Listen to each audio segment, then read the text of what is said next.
কলকাতার কালী পূজা উদ্বোধন ও অংশগ্রহণ করায় সাকিব আল হাসানকে নিয়ে মিজানুর রহমান আজহারীর দীর্ঘ স্ট্যাটাস।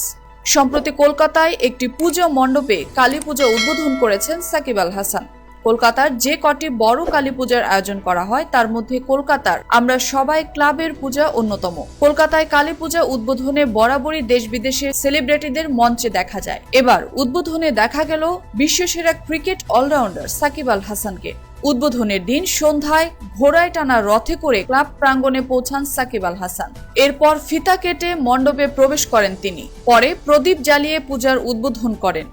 সাকিব আল হাসান জানান, এখানে এসে খুব ভালো লাগছে, প্রতিবারই আসি খেলার জন্য, কিন্তু এই প্রথমবার অন্য ধরনের একটি অনুষ্ঠানে আসতে পেরে খুব ভালো লাগছে। পরেশদা আমায় যখন আমন্ত্রণ জানালো তখন আমি সুযোগটা মিস করতে চাইনি, কারণ কলকাতা আমার ঘরের মতো লাগে, তাই কলকাতার ডাক ফেরাতে পারিনি। এই সব ঘটনার পরিপ্রেক্ষিতে সোশ্যাল মিডিয়ায় সাকিব আল হাসানকে নিয়ে শুরু হয় তুমুল আলোচনা। এবার মিজানুর রহমান আজহারী সাকিব আল হাসানকে নিয়ে লিখেছেন দীর্ঘ একটি স্ট্যাটাস। পারফেক্ট নিউজের দর্শকদের জন্য সেই স্ট্যাটাসটি হুবহু ভিডিওর মাধ্যমে তুলে ধরা হলো।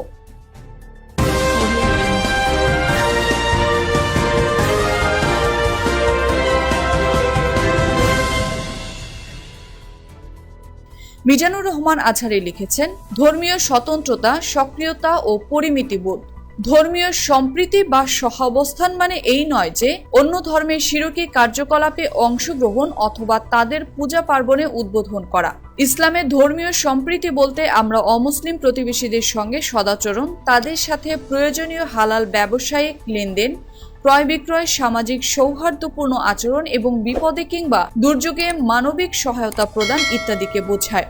তাছাড়া বাধ্যতামূলকভাবে অমুসলিমদের ধর্মীয় অনুষ্ঠানে যাদের এফিলিয়েটেড থাকতে হয় তাদের আলাপ ভিন্ন, যেমন পরিদর্শক বা খোঁজখবর নিতে জনপ্রতিনিধি, নিরাপত্তার জন্য আইনশৃঙ্খলা বাহিনী, মিডিয়া কভারেজের জন্য গণমাধ্যম কর্মীরা তাদের দায়িত্ব পালন এবং পেশাদারিত্বের খাতিরে উপস্থিত থাকতে পারে, তবে অবশ্যই উপভোগের মানুষের নয়। কিন্তু স্বেচ্ছায় বিধর্মীদের এসব শিরকি অনুষ্ঠানে অংশগ্রহণ কোনো মুসলিমের জন্য বৈধ হতে পারে না।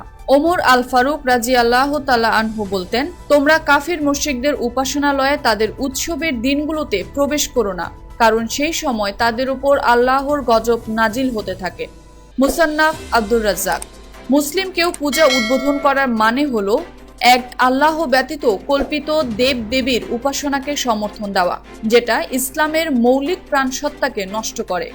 ইসলামের প্রাণসত্তাকে বিসর্জন দিয়ে সুশীল সাজতে গেলে যে আপনার ঈমানটাই প্রশ্নবিদ্ধ হয়ে যায়, সেটা কি আমরা ভুলে যাচ্ছি?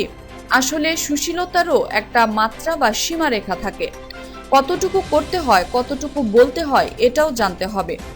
অমুসলিম কাউকে এনে যেমনি আমাদের কোনো মসজিদ উদ্বোধন শোভনীয় নয়, ঠিক তেমনি মুসলিম হয়ে অমুসলিমদের শিরকি প্রোগ্রাম উদ্বোধন করতে যাওয়াটাও অত্যন্ত দৃষ্টিকটু এবং সরাসরি নিজ ঈমান বা বিশ্বাসের সাথে সাংঘর্ষিক। আমরা কি আত্মপরিচয় সংকটে দোদুল্যমান? ইসলামের স্বতন্ত্রতা বা সক্রিয়তা ধারণ করতে হীনমন্যতায় ভুগছি? ইসলাম নিয়ে গৌরব বোধ করতে লজ্জা পাচ্ছি? যদি এমন হয় তবে আফসোস আমাদের জন্য। রাব্বে কারিম যে ইসলামকে আমাদের দিন বানিয়ে সন্তুষ্ট হলেন, সেই ইসলামে আমরা সন্তুষ্ট হতে পারলাম না। ওমর আল ফারুক রাদিয়াল্লাহু তাআলা আনহু বলতেন, আমরা এমন একটি জাতিগোষ্ঠী যাদেরকে আল্লাহ তাআলা ইসলাম দিয়ে সম্মানিত করেছেন। এখন এই ইসলামকে বাদ দিয়ে যদি অন্য কোথাও আমরা সম্মান তালাশ করি তবে তিনি আমাদের অপমানিত করে ছাড়বেন। মুস্তাদরাক হাকিম। আল্লাহ তাআলা ইরশাদ করেন, হে ঈমানদার, মুমিনদের বাদ দিয়ে কাফেরদের নিজেদের বন্ধু হিসেবে গ্রহণ করো না। তোমরা কি নিজেদের বিরুদ্ধে আল্লাহর কাছে নিজেদের পাপের সুস্পষ্ট প্রমাণ দিতে চাও? সূরা নিসা আয়াত 144।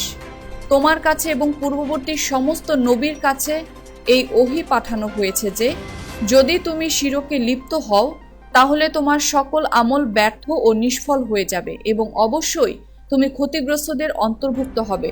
সূরা ঝুমার আয়াত 65।